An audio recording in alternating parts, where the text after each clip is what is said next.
A graça e a paz do Senhor Jesus, amém? Bom dia a todos.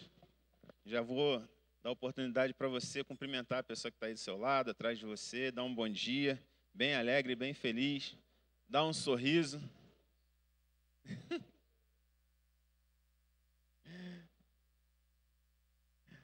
Amém, irmãos. Louvado seja o nome do Senhor, porque nos permite estar mais essa manhã aqui para aprendermos um pouco mais da sua palavra, compartilharmos um pouco mais e crescermos no Senhor em nome de Jesus.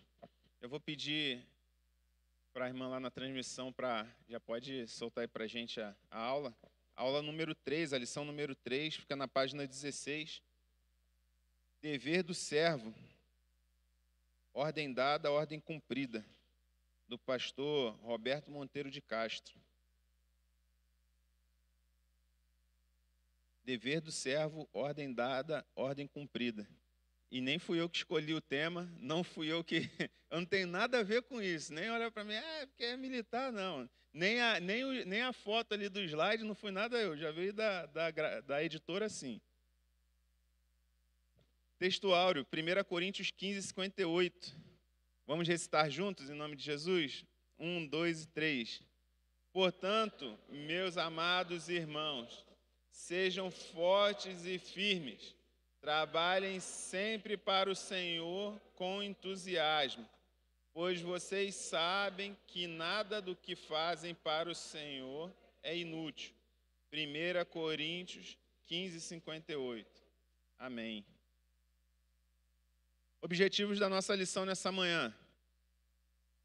Conhecer a parábola do dever dos servos, na perspectiva paradoxal da palavra inútil. Então nós vamos ler daqui a pouco a parábola. Quem não conhece, quem não está lembrado, é aquela parábola que ao final Jesus fala assim: depois de fazer tudo, vocês se considerem servos inúteis, porque fizeram apenas o que lhes foi mandado fazer. E confesso que a primeira vez que eu li essa parábola, muitos anos atrás, eu achei estranho. Falei assim, caramba, Jesus falando, né? Chamando a gente de inútil, ou que nós nos consideremos inúteis. E aí é um pouco estranho, porque a gente vê Jesus falando muito do amor e tal, e quando a gente ouve Jesus, ou quando vê Jesus ler, ele falando assim uma coisa mais enfática, a gente se choca um pouco. Fez mais que a sua obrigação, né? Mas, como a gente também não pode ser de cristal, então a gente não pode se escandalizar com coisas do tipo. Jesus chamou pessoas de raça de víbora, ele chamou Herodes de raposa, ele fez uma zorraga e expulsou os vendilhões do templo. Então, as coisas são um pouquinho além do que a gente ouve falar por aí, só amor, aquela coisa parecendo um floquinho de açúcar, né? O evangelho ele é firme quando precisa ser. Perceber que somos inúteis no merecimento. Aí a gente vai entender o que Jesus quis dizer com inútil. Não é que você e eu somos pessoas inúteis. A gente é inútil no merecimento. Contudo, úteis no trabalho e no exercício da fé cristã. A gente vai entender mais para frente. O que ele estava dizendo? A gente tem que se considerar inútil, entender que nós somos inúteis no merecimento. Nada que possamos fazer para Deus, a gente pode fazer esperando algo em troca. Porque eu fiz porque eu mereço isso. Não, você não merece, queridão. Você fez porque era a sua missão fazer.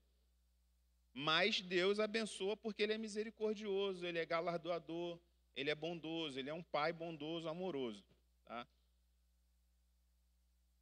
E aqui no praticar, a gente precisa entender que toda a nossa utilidade para com Deus, para com o seu reino, sua obra, passa pela revelação da graça de Deus no Evangelho da salvação. Ou seja, tudo que venhamos a fazer, tudo que precisamos fazer na obra de Deus, a gente só faz da maneira como Deus espera quando nós entendemos, quando nós temos a revelação da graça de Deus no Evangelho da salvação. E qual que é a revelação da graça de Deus? A revelação da graça de Deus é que nós estávamos perdidos nos nossos delitos e pecados, nós não tínhamos como nos salvar por nós mesmos, e Cristo veio, morreu por nós, nos salvou e nos deu acesso ao Pai, nos deu acesso à eternidade pela graça, porque ele quis, não porque nós merecíamos. Jesus não saiu do céu e morreu por nós, por todos nós da terra, porque ele encontrou alguém, olha lá, o Moisés merece, por causa do Moisés eu vou morrer, e aí eu vou morrer e vou salvar todo mundo, porque o Moisés era bonzinho. Não, ninguém merecia. Quando ele olhou lá do céu, ele falou, ninguém merece, mas eu vou fazer porque eu amo, por causa do meu amor, por causa da graça. Foi por isso que Jesus morreu.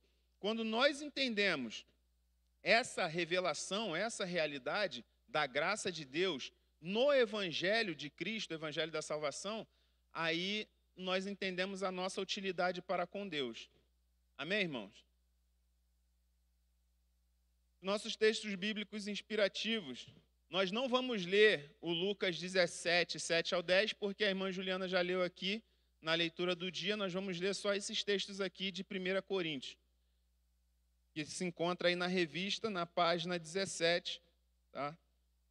Pedir para uma irmã começar e em seguida um irmão. 1 Coríntios 15, 9, uma irmã, por gentileza.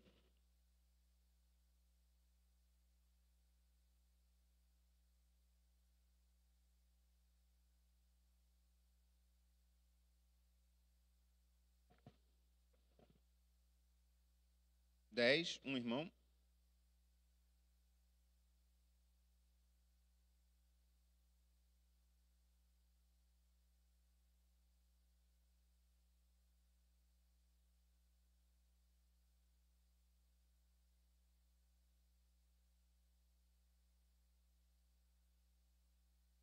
Primeira Coríntios 15, 57, uma irmã.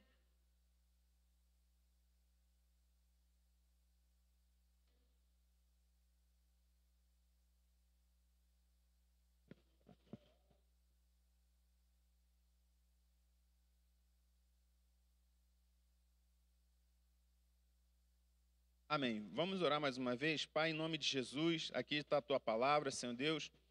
Senhor Deus, que nessa aula o Teu Espírito Santo ilumine o nosso entendimento para compreendermos verdades espirituais e eternas, Senhor Deus. Que porventura até hoje ainda não tenhamos entendido.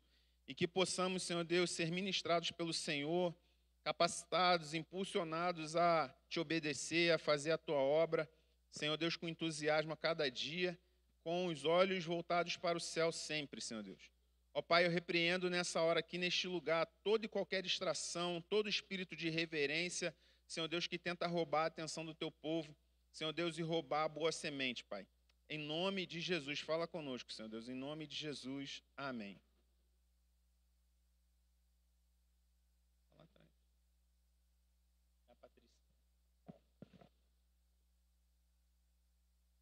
Contexto anterior à parábola do servo inútil. Para a gente entender qualquer texto, irmãos, na palavra de Deus, principalmente quando a gente não compreende muito bem algum texto, tiver alguma dificuldade, uma regra da hermenêutica é: você tem que entender o contexto anterior àquele texto e o contexto posterior àquele texto. Ou seja, você lê o contexto todo que envolve aquele texto que você está tendo dificuldade. Teve dificuldade com alguma leitura? Lê um pouquinho para trás, até aquele ponto onde você está com dificuldade, lê um pouco para trás, lê um pouco para frente, que talvez nessa leitura, para trás e para frente ali, você consiga entender melhor aquele texto ali.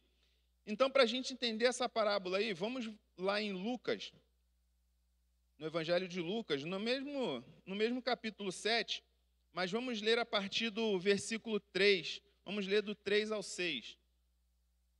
Vou pedir para o presbítero José Carlos fazer essa leitura para a gente. Lucas 17, 3 ao 6.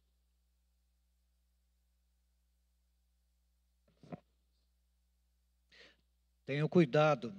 Se o seu irmão pecar, repreende-o. E se ele se arrepender, perdoe-lhe. Se pecar contra você 7 vezes num dia, e 7 vezes vier para lhe dizer, estou arrependido, perdoe-lhe. Então os apóstolos disseram ao Senhor, aumenta-nos a fé. Ao que o Senhor respondeu, se vocês tivessem fé como grão de mostarda, diriam a esta amoreira, arranque-se e transplante-se no mar, e ela obedeceria. Amém. Obrigado, irmão.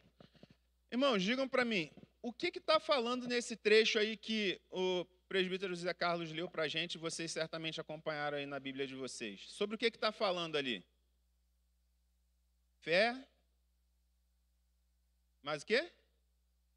Perdão. Está falando de primeiro perdão, né? Ele ouviu... 17:3. Tomem cuidado. Se o seu irmão pecar, repreenda-o. Se ele se arrepender, perdoe-lhe. Se pecar contra você 7 vezes no dia e 7 vezes voltar a você e disser, estou arrependido, perdoe-lhe.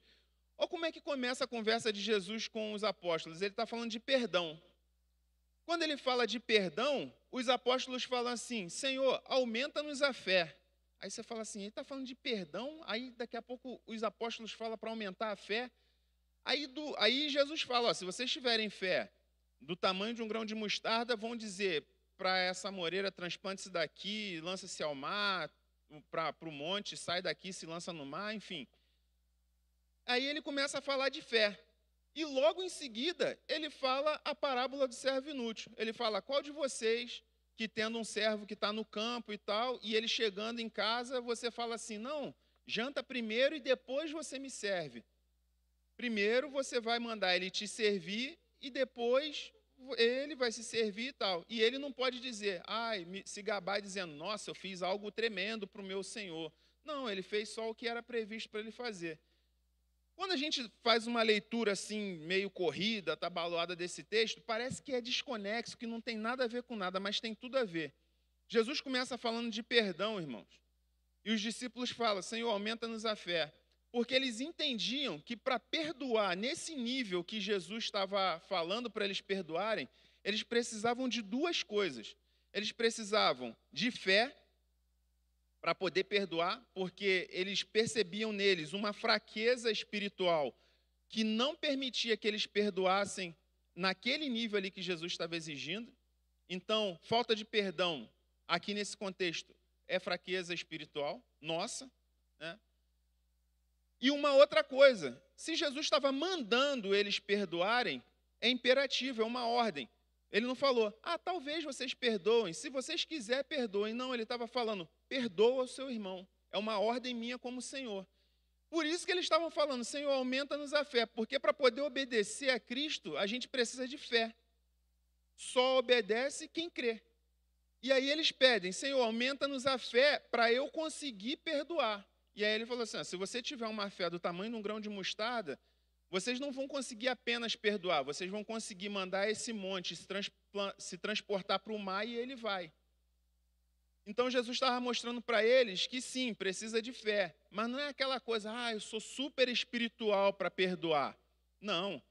Se você tiver fé em mim, uma pequena fé já é suficiente para você cumprir aquilo que eu estou mandando. E aí por isso que ele fala a parábola do servo. Deu para entender, irmãos? Jesus ele não fala nada por acaso, nada é à toa, ele não joga palavras ao vento, tudo tem uma razão de ser, tudo tem uma conexão. Jesus estava ensinando sobre perdão, mas também estava ensinando princípios sobre obediência e fé. Só obedece quem crê. Jesus estava mostrando que perdoar é uma ordem dele para todos nós, seus servos, e que obediência se aplica a todas as outras áreas. E aí, se você consegue obedecer a Cristo em uma área, você tem condições de obedecer em todas as outras. Por isso que ele traz a parábola do servo inútil. A parábola do servo inútil não está falando só uma obediência para perdoar. Não é possível alguém que obedeça a Cristo na questão do perdão, mas não obedeça a Cristo na questão do ide por todo mundo, por exemplo. Obedeça a Cristo na questão do perdão, mas não obedeça a Cristo na questão do serviço. Obedeça a Cristo numa área, não obedeça a Cristo em outra. Ele está falando que a obediência é para todas as áreas. Por isso que ele traz a parábola do servo inútil. Amém, irmãos? Vamos prosseguir. E aí, a gente cai na nossa realidade. A gente vive num tempo de crise, de autoridade, um tempo em que os homens são rebeldes, né? Um tempo em que os homens são insubmissos, insubordinados, como o apóstolo Paulo falou para Timóteo. Chegará um tempo em que não suportarão a sã doutrina, serão mais amantes dos prazeres do que de Deus, os homens serão insubmissos, trairão uns aos outros, serão insubordinados, enfim, ele descreve ali uma série de características do homem do final dos tempos, que é o que nós estamos vendo na sociedade hoje. E isso tem influenciado todos os ambientes, todas as organizações, tem influenciado as famílias, tem influenciado até mesmo a igreja. Por quê? Porque a gente vem com uma mente de rebeldia lá do mundo. O pecado é rebeldia contra Deus. E todos nós viemos do pecado. E nós recebemos a Cristo, estamos caminhando, sendo santificados todos os dias. Mas essa raiz, essa herança adâmica, ela sempre está querendo tomar o controle da situação de novo. O pecado, ele nunca vai aceitar em definitivo que a gente esteja convertido. Só quando a gente morrer e receber o corpo glorificado na volta de Cristo é que a gente vai estar livre desse mal. Mas enquanto a gente estiver aqui nessa terra, a gente está lutando contra ele. E esse processo de rebeldia é todo o tempo na nossa mente. A gente lê uma coisa na palavra, mas já vem aquela mensagenzinha do inimigo. Não, isso não tem nada a ver. Não, isso não dá para fazer. Olha, isso não é para você. E aí fica aquela mensagenzinha, sempre aquela guerra da carne contra o espírito. Por quê? São dois reinos que estão lutando dentro do nosso interior. Muitas vezes esquecemos até que somos servos de Jesus e não o contrário. Tem muita gente querendo dar ordem para o Senhor. Às vezes a gente esquece. Jesus, mas o Senhor tem que fazer isso. Opa, calma aí. Quem é o servo e quem é o Senhor nessa história? Muitas vezes a gente quer dar ordem para Deus. Não, porque e tal, tem que fazer, tem que acontecer. Até a teologia da prosperidade diz que Deus é obrigado a te abençoar. Quem já ouviu alguém falar isso? Algum pregador maluco aí falando isso? Que Deus é obrigado. Não, se você fizer, se você der o dízimo, se você não sei o que lá, Deus é obrigado a fazer 100 vezes mais, é obrigado a te dar. Deus não é obrigado a nada, meu amigo. Nós é que temos obrigações para com Ele. Ele não tem nenhuma conosco. E aí essa rebeldia, ela se reflete contra, geralmente, hierarquia e disciplina. Como o autor usou ali o exemplo do militarismo, eu lancei mão disso aqui que é muito interessante. Hierarquia e disciplina são fundamentais para o bom funcionamento de qualquer estrutura social onde há serviço. Qualquer estrutura social. A família é uma estrutura social, sim ou não? O teu trabalho é uma estrutura social, sim ou não? Igreja. Qualquer estrutura onde há pessoas, hierarquia e disciplina é fundamental para o bom funcionamento. Se não houver isso aqui, não tem como funcionar. O problema é que quando nós lemos, ou muitas pessoas quando leem hierarquia e disciplina, aquela raiz de rebeldia já faz assim, ó. Tem gente que odeia hierarquia, tem gente que odeia disciplina. Mas independente de qualquer coisa, onde quer que a gente esteja, vai haver um grau de hierarquia e vai haver um grau, e tem que ter disciplina para que aquilo funcione bem. No seu relógio, aqueles relógios mais antigos de máquina, ali tem hierarquia e disciplina. As pecinhas, uns são maiores, outros são menores para tocar o relógio. Se um dentezinho daquele, se uma engrenagem pequena falar, não, eu vou funcionar no meu tempo, para o relógio todo, quebra tudo e o relógio atrasa ou adianta, enfim. E tudo na vida, até no reino animal. Imagina se a formiguinha lá ou a abelha operária falar, não, hoje eu vou ser a abelha rainha aqui nesse negócio. Sabe o que acontece, irmãos? A grande realidade, até as pessoas que menos gostam de hierarquia, menos gostam de disciplina, na verdade elas gostam sim, mas é que elas gostam da dela, Moisés. Aquele cara que não gosta de concordar com nada, não gosta disso daí, tal. Parece que ele não quer hierarquia e disciplina, mas bota ele como chefe, ele vai ser o maior cobrador, meu irmão. Ele vai ser o que vai cobrar todo mundo, ele vai chicotear todo mundo. A gente, nos cursos de formação, na vida militar, a gente tem o pelotão ali, né? Todo mundo é aluno, ou é soldado, recruta e tal. Aí todo mundo começa igual, mas para fins de organização, para conferir quem está faltando, quem está doente, toda semana, um daquele soldado ou um daquele aluno, ele é colocado como líder de grupo, a gente chama de xerife. E aí ele comanda os outros ali e apresenta para o sargento ou para o tenente, e aí toca a instrução daquele dia. Era muito interessante. Tinha aqueles caras que eram lenientes, eles ficavam lá, era o que chegava atrasado, era o cara que bagunçava e tal.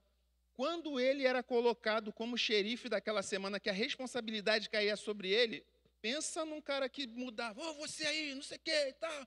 Aí você falava, não era você que não queria entrar em forma, não era você que sempre se atrasava, dormia até mais tarde, não sei o quê. O cara virava um leão. Por quê? Porque ele não gosta da disciplina para ele, mas a dele, né? Quando é ele que está com o chicote na mão, ele é o maior cobrador. E assim acontece muito. Então, irmãos, a gente tem que lutar contra esse mal do nosso coração de não gostar de ordem. O apóstolo Paulo fala, façam tudo com decência e ordem. O que ele está falando? Ordem, ele está falando de disciplina, de hierarquia, decência, disciplina. Nada mais, nada fora da palavra. Amém? Como os diversos segmentos da sociedade têm lidado com as relações de serviço? Como que a gente tem lidado com isso? Se há um lugar onde há serviço, tem que ter organização. Então, como que a gente está vendo isso na sociedade nos dias de hoje? Bom, como eu falei, na vida militar, é muito comum essa expressão aqui que o autor também usa. Botei um pouquinho diferente, ele falou ordem dada, né? Mas geralmente no meio militar a gente fala missão dada é missão cumprida. Isso aqui é um mantra para a gente lá, né? Então, é normal. Hierarquia e disciplina são as bases da estrutura das Forças Armadas, PM, Bombeiro Militar, e é previsto, inclusive, na Constituição.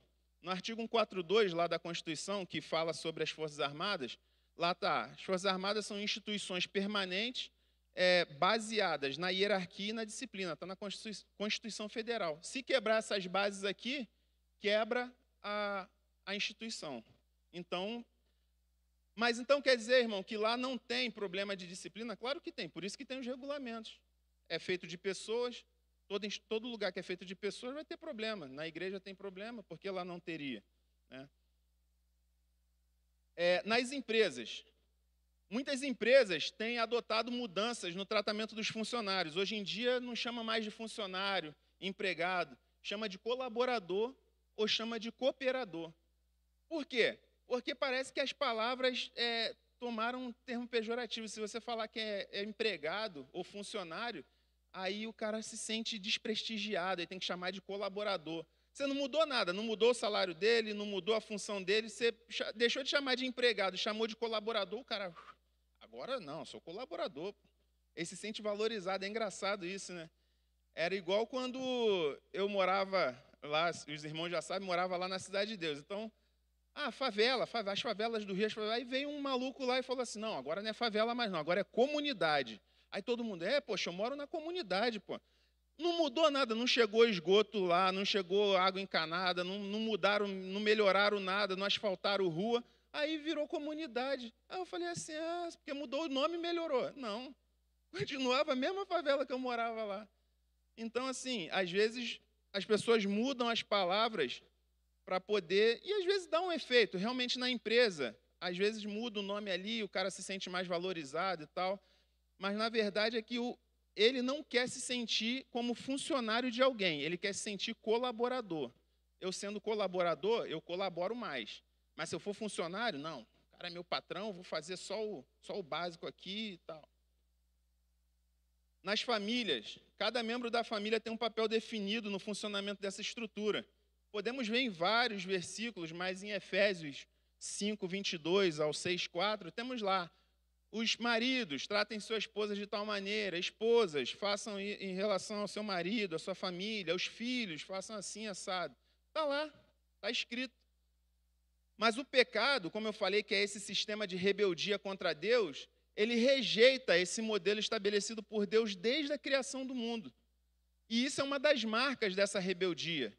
E o que isso causa? Causa conflitos familiares, como temos visto hoje em dia, a degradação da família. Por quê? Porque o homem não está na posição que deveria estar, a mulher não está na posição que deveria estar, os filhos não estão na sua posição. E não adianta, meu irmão, se você tentar começar a construir uma casa, um prédio, pelo telhado, Se você começar a construir o prédio pelos acabamentos, se a gente começar a construir, imagina aqui, ó, tá a construção da igreja aqui.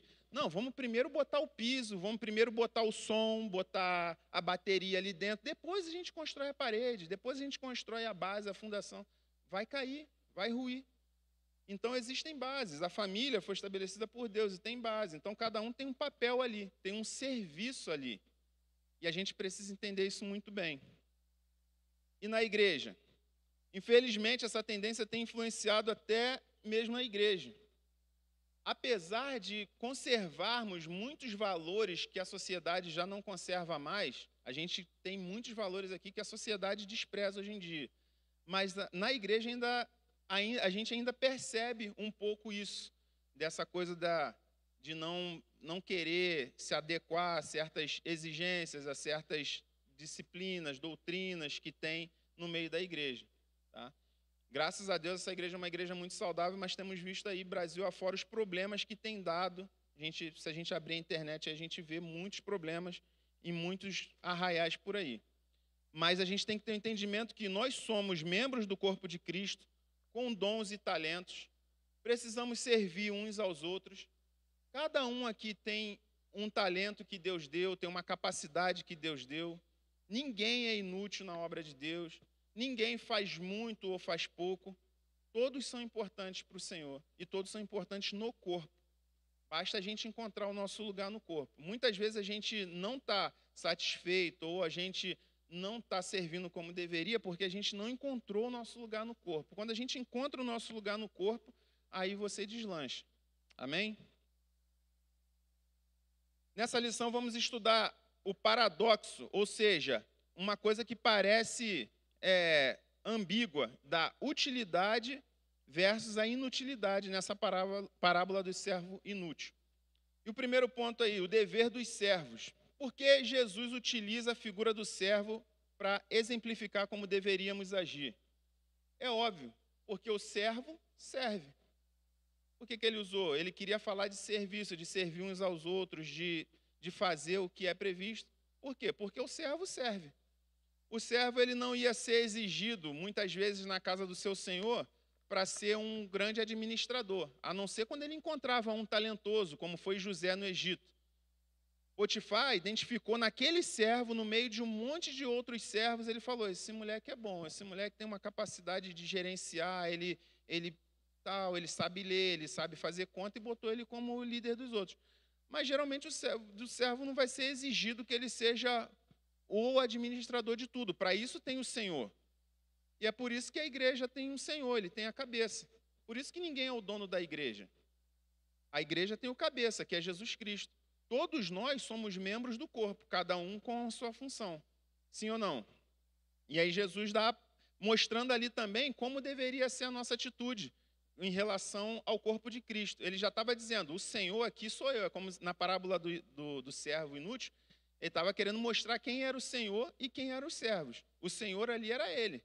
E todos nós somos aquele servo que deveria servir ao Senhor. E o cristianismo nos traz o princípio de servirmos uns aos outros e aprendemos isso com o Senhor Jesus. Ele, apesar de ser o Senhor, ele veio para servir. Ele falou, o Filho do Homem não veio para ser servido, mas veio para servir. Olha o paradoxo aí. Como que o Senhor, o dono de tudo, o cabeça da igreja, o criador de todas as coisas, ele veio para servir. Por quê? Porque ele sabia quem ele era. Ele não tinha problema nenhum em pegar a toalha, irmãos, e lavar os pés dos apóstolos, lavou os pés de Pedro e dos demais apóstolos. Aquilo não era demérito para ele, porque ele sabia quem ele era. Ele sabia que ele era o Filho de Deus, o Criador, o Senhor dos senhores. Então não tem problema nenhum, então não é demérito, irmãos. Independente do que nós, do cargo ou função que nós temos na igreja, não é demérito nenhum, de repente, pegar um pano e secar um chão que, de repente, alguém derramou um copo d'água, fez alguma coisa. Não é demérito nenhum. Não é demérito nenhum fazer nenhum tipo de trabalho porque lavar os pés era o trabalho, era o serviço do funcionário mais baixo de uma casa. Quando alguém chegava na casa de um judeu, quem ia lavar os pés da visita era o funcionário mais raso daquela casa. E Jesus fez isso. Então, não tem problema nenhum, tá bom? Mas fica a pergunta, por que servos inúteis na aplicação da parábola? Por que servos inúteis? Na lógica terrena, dizer que alguém é um servo inútil seria uma ofensa ou um fator de desmotivação. Sim ou não? Se alguém chegasse para você, Vitor, falasse que você era inútil, você ia ficar feliz? Não? Sem demagogia. Você ia ficar feliz? Não? Ia ficar feliz, William, se teu patrão chegasse, poxa, você é um inútil. Não. Legal, né? Primeiro, irmãos, cabe ressaltar que Jesus não chamou os apóstolos de inútil, nem chamou a ninguém de inútil, tá? Ele falou que nós deveríamos nos considerar inúteis, olhar para nós e considerar cada um a si mesmo inútil, não é considerar o outro inútil, tá bom? Então, isso é muito importante ressaltar. Mas ele quis mostrar que nenhum servo pode se gabar e dizer que fez algo além do seu dever ou por sua grande capacidade. É isso que Jesus estava querendo mostrar. Depois que você fizer alguma coisa, você não pode dizer, nossa, eu fiz mais do que todo mundo, eu fiz porque eu tenho uma capacidade incrível, nossa, olha, só está ali porque eu que fiz, Não. Jesus estava falando, depois que você fizer alguma coisa, você fala assim, olha, eu sou um servo inútil, porque eu só fiz aquilo que o meu Senhor mandou fazer. Não existe algo que o servo possa fazer que não seja a sua obrigação. Não tem. Se você, amanhã ou depois, irmãos, sei lá, se você tivesse condições, né, e tomara que você tenha, de repente você dá uma oferta que consiga terminar a construção daqui da igreja. Depois de construída, aí você fala, não, a igreja só ficou pronta porque eu dei a oferta e aí terminou ali, não sei o quê. Não. Era mais do que a sua obrigação fazer. Porque se você recebeu aquilo, não estou dizendo que se você tem que dar todo o seu dinheiro para a construção, não é isso não. É que muitas vezes, se você recebeu aquilo, foi porque Deus te deu, você foi impulsionado a fazer. E se Ele te impulsionou, se Ele te capacitou, é porque Ele que capacitou. Você não tem mérito nenhum. Tudo que você vem a fazer, já era sua obrigação fazer, e é o Senhor que te capacita. Qualquer coisa que você faça na obra do Senhor, já era a obrigação do servo fazer. E você não fez por causa da sua capacidade, é Ele que te capacita a fazer. Isso não significa que você precisa fazer tudo, que você tenha que fazer tudo na obra de Deus. Não é isso que eu estou dizendo. Eu estou dizendo que qualquer coisa que você venha a fazer, já era a sua obrigação. Mas não significa que você tenha que fazer tudo na obra de Deus. Então quer dizer, irmão, que eu tenho que vir aqui, eu tenho que limpar a igreja. Não. Por isso que somos um corpo. Cada um tem uma obrigação no corpo. Mas aquela sua obrigação já era de você fazer. Digamos, o presbítero Vitor, ele é responsável pelos adolescentes aqui da igreja. Mas aí ele vem e faz alguma outra coisa. Ele vem pintar a igreja. Pintou. Eu sou responsável pelos adolescentes. Sou presbítero. Vim pintar a igreja. Fiz além do meu dever. Não. Jesus vai falar, muito obrigado, mas você fez só o que era a sua obrigação. E se ele não vier fazer, porque não era a obrigação dele?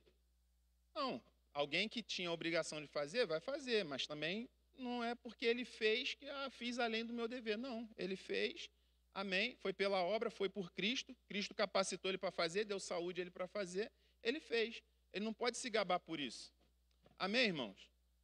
O maior doutor, o maior, maior pregador, o maior evangelista, Billy Graham, ganhou não sei quantas milhões de pessoas para Cristo, não pode falar, eu que ganhei para Jesus. Não. Foi Cristo que capacitou ele para fazer. Se Billy Graham não fizesse, Deus ia levantar outro para fazer. A obra não ia ficar sem quem fizesse. Porém, ele ia deixar de ter o privilégio de trabalhar naquela obra. Ele que ia perder. Ele não ganha mais porque fez. Ele pode perder por não ter feito. Amém, irmão? Está claro isso aqui? Então, nós temos responsabilidades. Você tem que fazer tudo? É você que tem que fazer tudo? Não. Mas aquilo que é para você fazer, faça-o conforme as suas forças. Como diz a palavra de Deus. Tudo que vier à sua mão para fazer, faça conforme as suas forças. Faça da melhor maneira possível como para o Senhor. Nós não servimos a Deus para barganhar algo de bom. Tudo o que porventura recebemos de bom é pela graça. Quando fazemos alguma coisa para o Senhor e recebemos algo em troca, não é porque eu fiz, recebi, porque é óbvio, eu fiz, recebi em troca, não. Recebeu pela graça. Porque tudo que nós fazemos, Deus não precisa nos pagar nada, porque Ele já pagou o preço na cruz. Ele já nos deu a salvação na cruz do Calvário. Mas mesmo assim, Ele é galardoador dos que o buscam.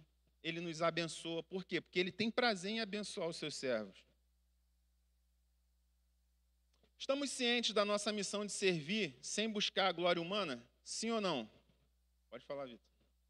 Até uma coisa que eu acho interessante a respeito da questão do serviço é que eu olho muito para a questão das 12 tribos, né? Eu vejo ali que tem um conflito também com os fariseus ali. E as 12 tribos, elas foram divididas, cada um recebeu um pedaço de terra, menos a tribo de Levi, que deveria servir ao Senhor no templo. E Deus diz, né? Para vocês isso está bom porque a recompensa de vocês sou eu, né? Eu sou a tua herança, Levi. Esse princípio.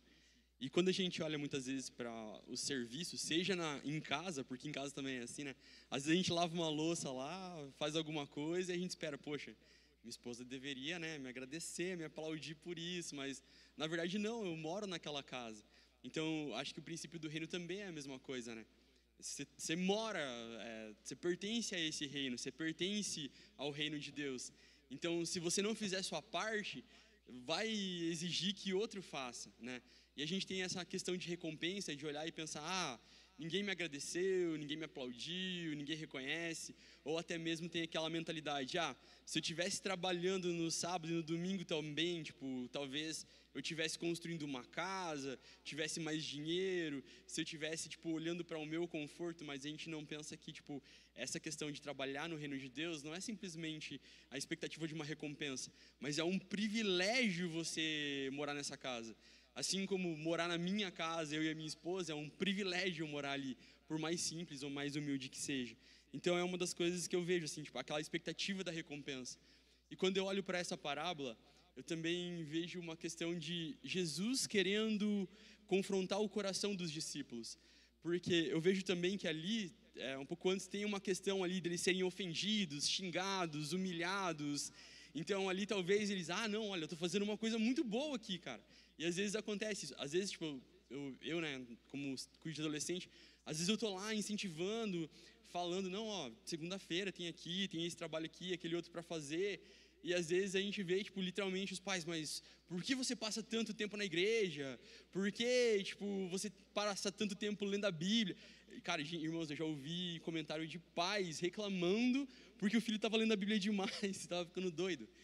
Então, você vê assim que você trabalha numa esperança de que seja reconhecido, olha, é algo bom aquilo que eu estou fazendo, e muitas vezes o que você recebe é uma palavra contrária, de que não, olha, isso aí não está certo, ou do jeito que você está fazendo é errado, ou aquilo que você está plantando não é bom.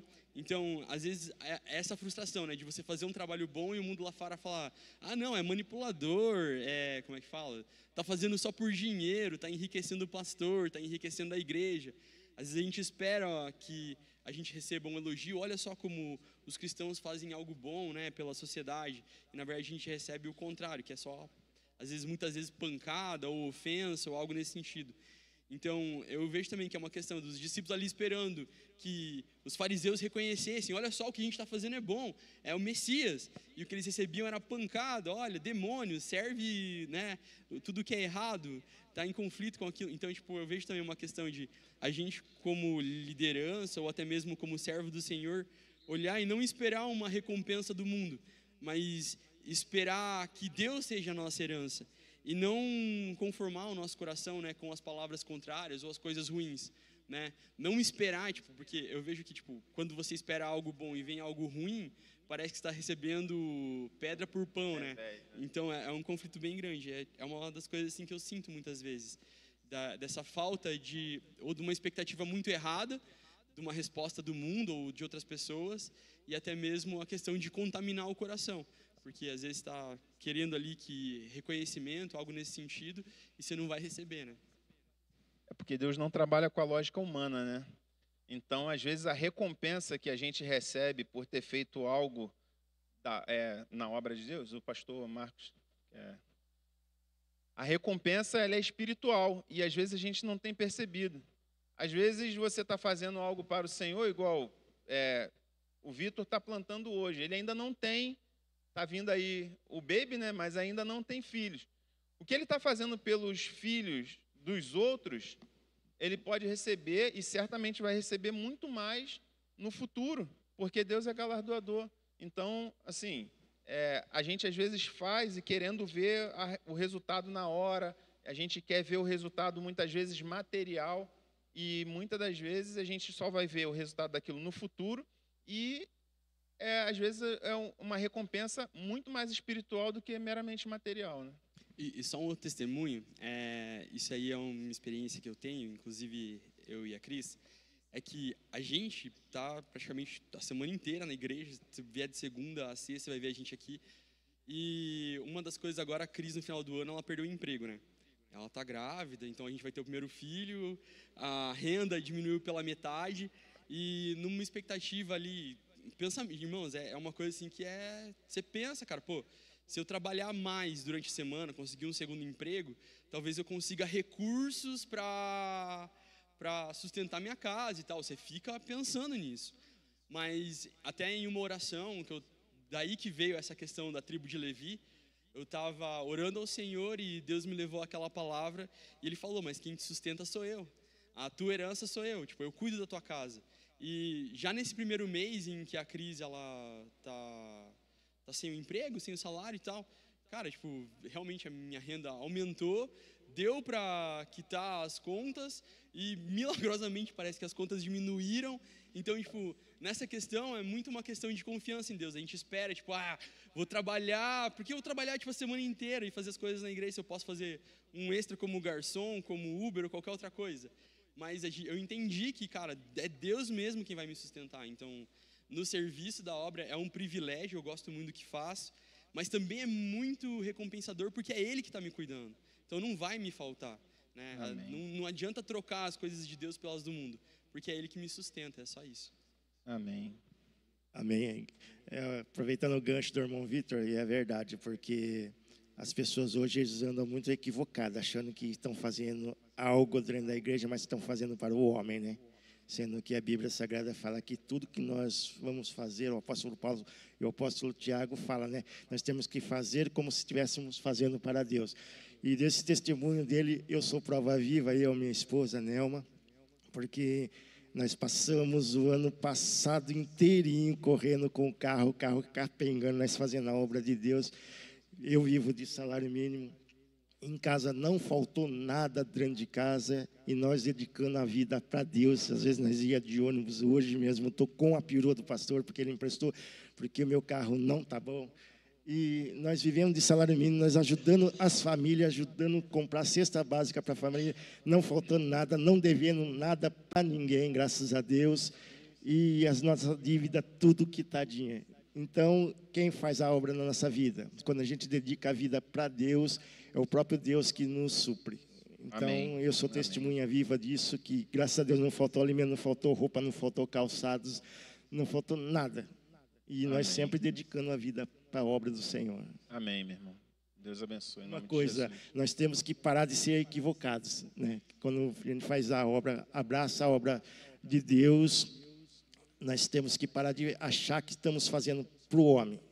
Temos que ter uma mente voltada para a obra missionária de Deus, que esta obra, quem vai nos suprir, a recompensa vai vir de Deus na nossa vida.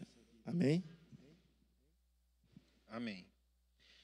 Então vamos servir a Deus sem buscar glória humana, nem nossa, nem esperando aplauso de outro, em quem quer que seja, mas realmente fazer para a glória de Deus. O trabalho na obra de Deus. Então já entendemos a questão de sermos servos, o dever dos servos, servir a Deus sem buscar a glória humana, sem buscar recompensa, nada do tipo. Mas que trabalho é esse? Que obra é essa? O que é fazer a obra de Deus? Quem se encoraja? O que é fazer a obra de Deus, irmã Neuci? Eu creio que é servir com todo o coração. fazer aquilo e ouvir aquilo que Deus está pedindo para mim. E estar à disposição para fazer a obra do Senhor. Em todo e qualquer, não importa o tipo de serviço que Deus me enviar a fazer. Seja fazer a vontade dele. Irmão Félix, o que é fazer a obra de Deus?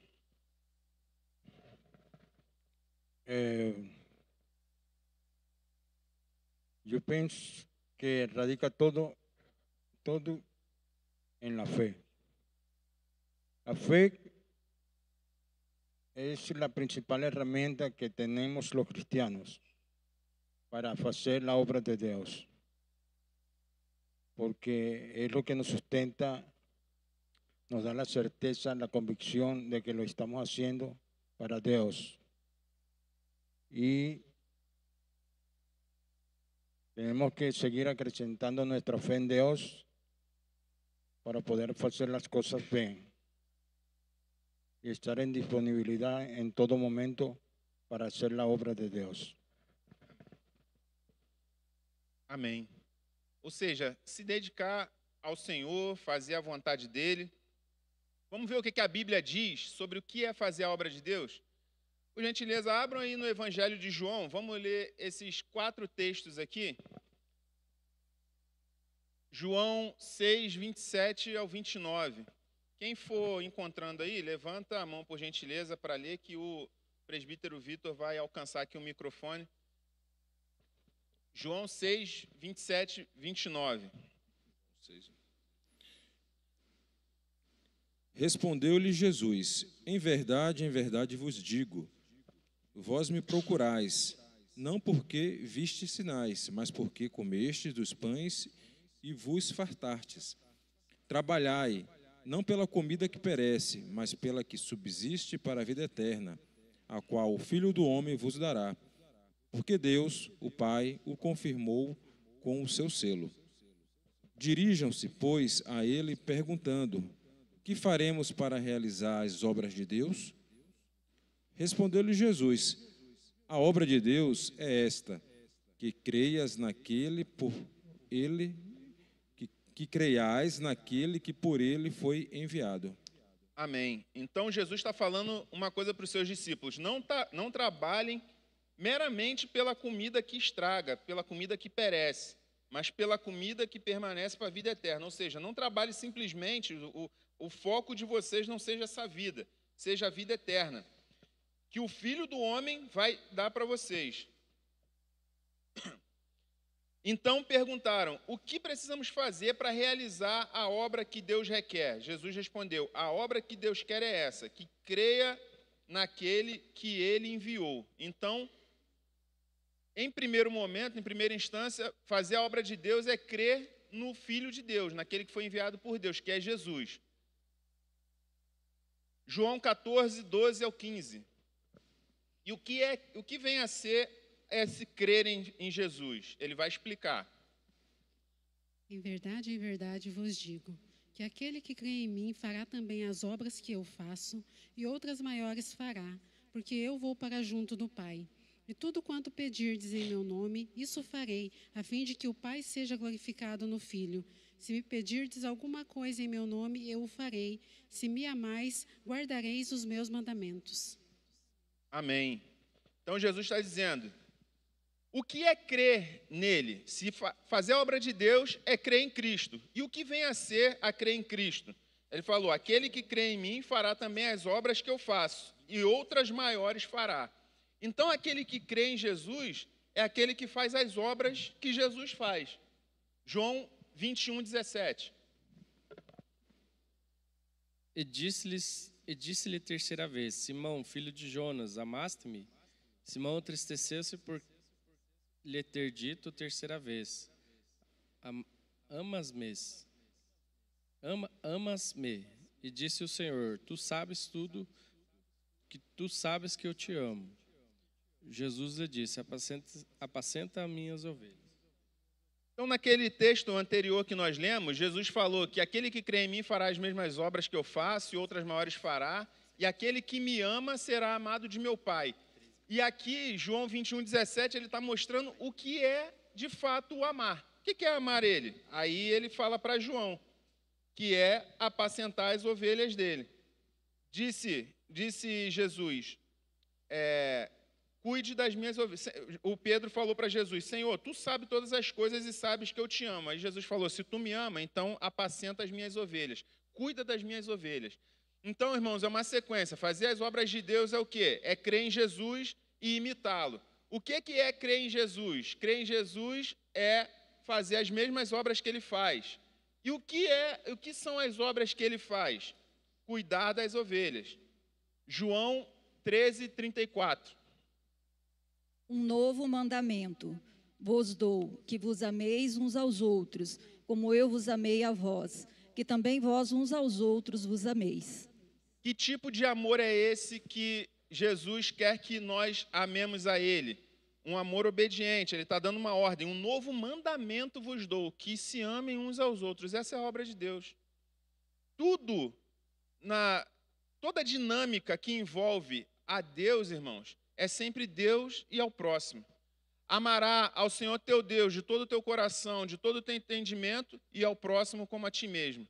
Como que eu sirvo a Deus? Eu sirvo a Deus servindo a Ele e servindo ao próximo. Quando eu peco contra Deus e peco contra o próximo. Eu não peco contra a parede, eu não peco contra esse pedaço de madeira. Eu peco contra pessoas. E eu peco contra Deus e peco contra pessoas. Toda a dinâmica do relacionamento com Deus é assim. Eu faço alguma coisa para Deus, fazendo para as pessoas. E eu faço para as pessoas, fazendo para Deus. Quando Jesus falou assim, olha, quando eu tive fome, tive sede, estava doente, você não me visitou. Quando que nós fizemos isso para o Senhor? Quando vocês fizeram isso para os meus pequeninos. Então, a gente serve a Deus servindo as pessoas e a gente serve as pessoas servindo a Deus. Amém? Amém. Só frisando essa passagem de Pedro, né, que Jesus, quando pergunta para ele 3 vezes se ele te amava, se ele amava, né? Porque se nós voltar no passado, nós podemos ver que amor, nós podemos dividir ele em 3 fases, né? O amor eros, o amor ágape, né? E o amor filos, né? Que seria o amor de irmão para irmão, o amor de pai para filho e o amor de amigos, né? Como eu tenho um amor por você, por o Senhor hoje, no dia de hoje, é um amor ágape, né? Que eu tenho que amar o Senhor com um amor sincero, um amor puro, um amor sacrificial.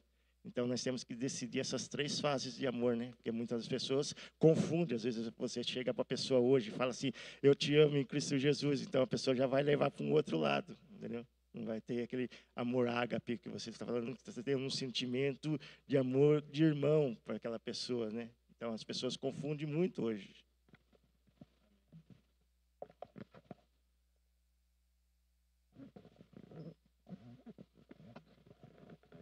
Amém.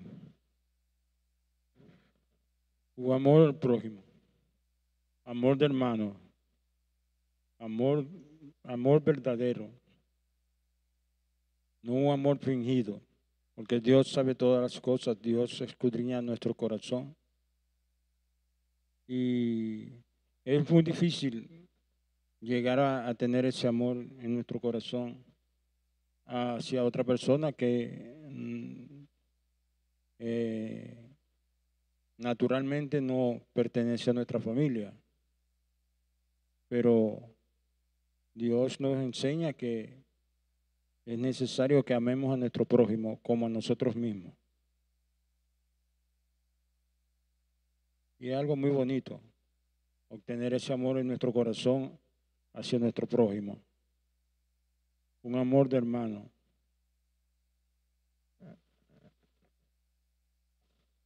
Amém, irmãos. Então, ficou claro aí a questão do amor sacrificial, amor de irmãos, o mesmo amor que Jesus demonstrou por nós naquela cruz. Só uma dúvida. Em relação ali quando Jesus pergunta para Pedro, né, 3 vezes, né, se ele ama, tem alguma relação depois, porque ele negou 3 vezes que Jesus falou que ele ia negar 3 vezes, talvez aí de repente ele lembrou e se arrependeu que Jesus tinha falado com ele antes que se ele amava ele 3 vezes. Tem alguma relação? Olha, irmãos, há quem diga, interprete que sim, tá? Que tem uma relação por Pedro ter negado 3 vezes, Jesus estava querendo que ele reafirmasse esse amor 3 vezes e tal. Mas tem uma questão também da língua original do grego, que quando Jesus pergunta se Pedro, como o pastor falou, a palavra amor, quando ela foi traduzida para o português, ficou só amor, mas em grego tem 3 formas de você falar amor: eros, filéu, né, e ágape. Então, eros é o amor erótico, o amor de homem para mulher. O filéu é o amor de amigo, de camarada, de colega.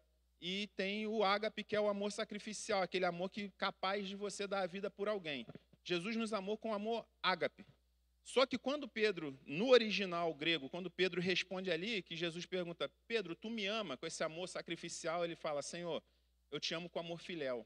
É aquele amor de amigo, mas se teu amigo estiver na cova ali, Jesus perguntar assim: ô William, teu amigo está morrendo, tu morreria no lugar dele para ele viver mais um pouquinho? Você vai falar: ó, Senhor, eu amo muito ele, é meu amigo, mas chegou a hora dele, deixa eu aqui, eu tenho minha esposa para viver ainda um pouquinho e tal, tenho minha família para cuidar. Esse é o amor filéu. Eu amo, eu gosto dos meus amigos e tal, mas Jesus espera que nós o amemos e amemos uns aos outros com amor ágape, o amor sacrificial, de dar a vida por alguém. Então Pedro, nas 2 primeiras vezes, ele fala filéu. Só na última que ele na verdade, nas 3 ele fala filéu. Ele fala assim: Senhor, tu sabes que eu te amo, mas é esse amor filéu. Eu ainda não tenho, é como se ele dissesse: eu ainda não tenho esse amor ágape. Aí Jesus fala para ele: então apacenta os meus cordeiros. Se você me ama mesmo, quer ter um amor sacrificial, cuida das minhas ovelhas. Aí ele entende que tipo de amor é aquele, que sacrifício que é aquele, tá bom? A morte de Pedro denuncia isso. Realmente, a vida dele depois dali foi transformada, né? Aquele foi o verdadeiro encontro de Pedro com Cristo. Jesus espera que nós o amemos e façamos o quê? Obedecer a ele de qual forma? Marcos 16:15, acho que todo mundo sabe, até de cor. Marcos 16:15. Pregar o evangelho por todo mundo, irmãos. Tá? Levar o evangelho. O que Jesus espera de nós? Que levemos o evangelho em todas as nações, pregamos a todo mundo. Mateus 28, 19 e 20. Fazendo discípulos, batizando-os em nome do Pai, do Filho e do Espírito Santo. É isso que ele espera. É esse nível de obediência, é esse tipo de amor que podemos demonstrar por ele. Esse é o trabalho na obra de Deus. Paulo compreendeu essa realidade. Por isso, após sua conversão, ele dedicou sua vida a pregar o evangelho de Cristo e nos incentiva a fazer o mesmo. Sede meus imitadores, como eu sou de Cristo. É isso que o apóstolo Paulo fala. O mais importante é sabermos que é o Senhor que opera através de nós. Nada que nós venhamos a fazer, nada que nós fazemos ou façamos, não é nada por nossa capacidade. É o Senhor que opera através de nós. Quando nos dispomos a fazer sua obra, é Ele quem nos capacita, é Ele quem nos fortalece, é Ele quem direciona. Se você levou o evangelho para alguém, falou de Jesus para alguém, alguém aceitou o evangelho, não foi porque você percebeu a necessidade daquela pessoa, você teve sensibilidade, não. O Espírito Santo te direcionou. O Espírito Santo, às vezes, trouxe aquela pessoa para o teu caminho, para você falar de Jesus para ela. É o Espírito Santo que capacita, que direciona. E por sua infinita misericórdia, Ele ainda nos abençoa. A gente está fazendo a nossa obrigação de servo, mas Ele ainda abençoa. Servir é dever de todo crente em Jesus. Ninguém foi chamado para não servir. A sua vocação não é ser simplesmente salvo, ser simplesmente batista independente. Eu tenho a carteirinha da Igreja Batista Independente. Legal, mas a sua vocação principal, primeira, é servir. Servir ao Senhor. Você está envolvido na obra do Senhor? Qual o seu envolvimento no reino e na igreja local? A gente precisa ter esses 2 níveis de envolvimento, irmãos. Primeiro, na igreja local, que é o âmbito mais próximo, e numa forma maior, mais abrangente, no reino. Porque a gente, às vezes, serve na igreja local, mas o nosso serviço, muitas vezes, ele não passa daqui, né? Mas quando nós investimos em missões, quando nós fazemos... até mesmo quando vamos para missões transculturais, nós estamos envolvidos no reino. Ou missões urbanas mesmo. Mas qual o nosso nível de envolvimento na igreja local e no reino? O que nós temos feito? Como nós temos servido ao Senhor? Isso é para pensar. Vale a pena servir ao Senhor, certamente, é um privilégio, mas só quem vive pela fé é que percebe isso. Hebreus 10:38 vai falar, mas o justo viverá pela fé. Só quem vive pela fé é que entende esse privilégio de servir ao Senhor.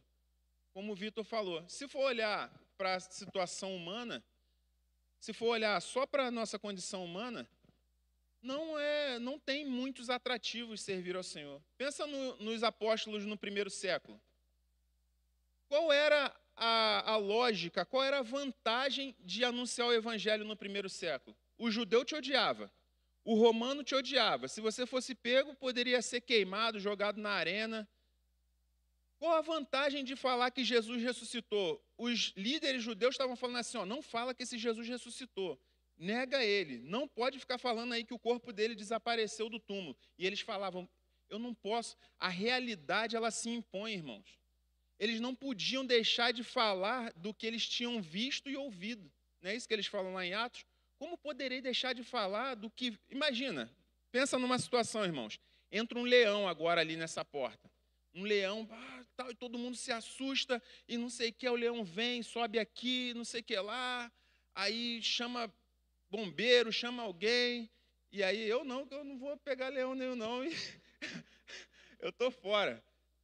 Mas digamos que acontecesse isso, um negócio bem esdrúxulo assim, o leão fugiu de um circo, entrou aqui na igreja e tal. Como que aí depois vão falar, gente, ó, não vamos contar para ninguém que o leão entrou aqui, tá? Irmão, duvido que você chega lá na sua casa e fala, cara, eu estava na EBD, lá do nada entrou um leão grandão e entra. Você vai contar porque é um negócio muito, entendeu? A ressurreição foi isso, irmãos. Eles tinham que contar. Não tinha como não contar. Eles viram Jesus, eles tocaram na ferida dele, tocaram aqui no lado. Então, é um privilégio servir. Só quem vive pela fé que pode perceber esse privilégio de servir a Cristo.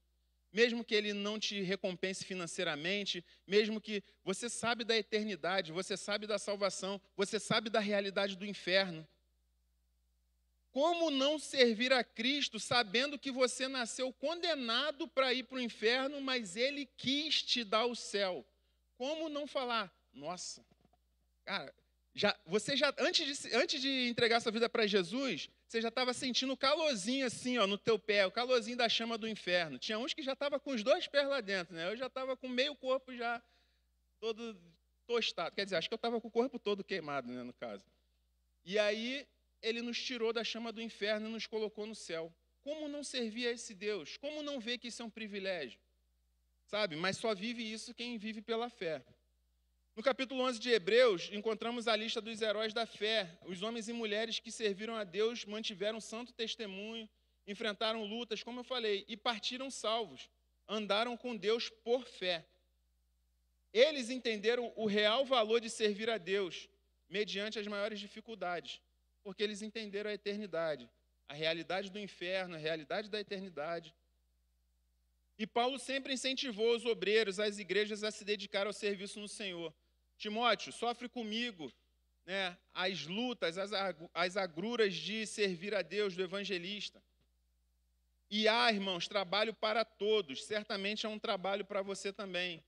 Se você ainda não se encontrou no corpo, não sabe de que forma você pode servir a Deus, de que forma você pode servir ao próximo, servir aos irmãos e à igreja local, ao reino, tem um trabalho para você certamente.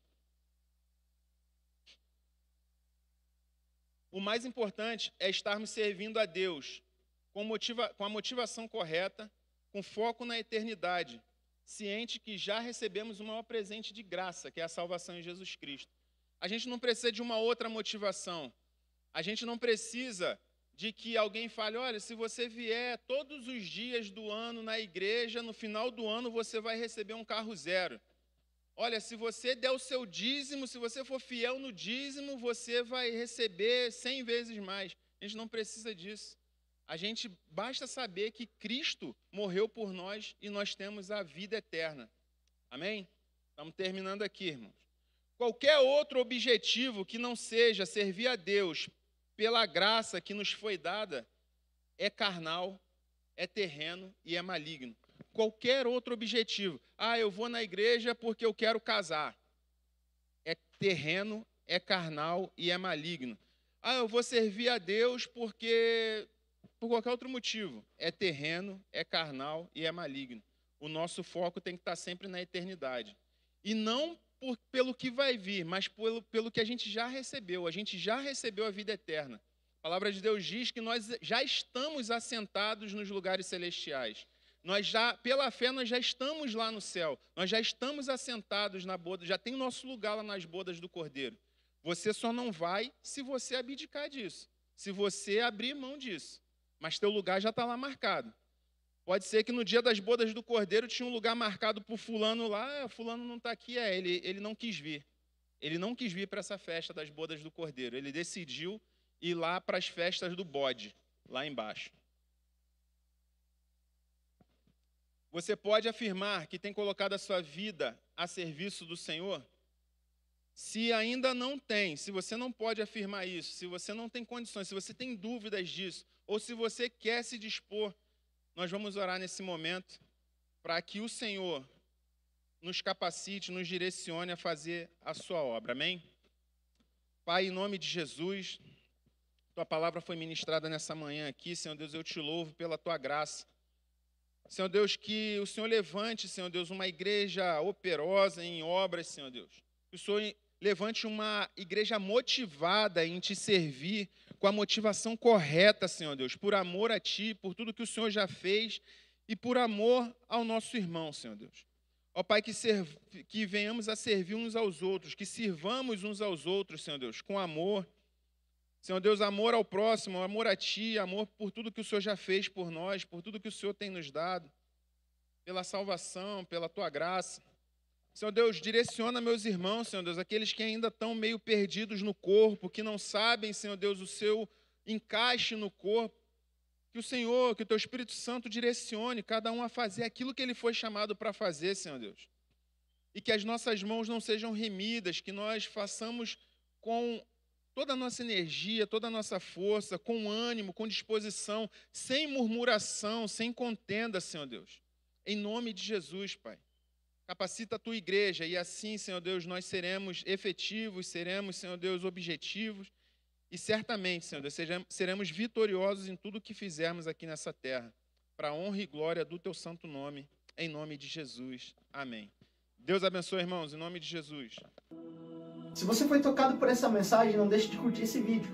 Inscreva-se no nosso canal no YouTube e assim você pode ter acesso a mais mensagens como essa para edificar a sua vida. E se você deseja fazer parte da nossa igreja, ter mais acesso às nossas informações e novidades, é só você baixar o nosso aplicativo no seu celular. Baixe gratuitamente. É só você abrir a loja virtual no seu celular e digitar IBI Cascavel. Ali você baixa o nosso aplicativo e tem mais acesso às nossas novidades e faz parte dessa família também. Deus te abençoe e um grande abraço.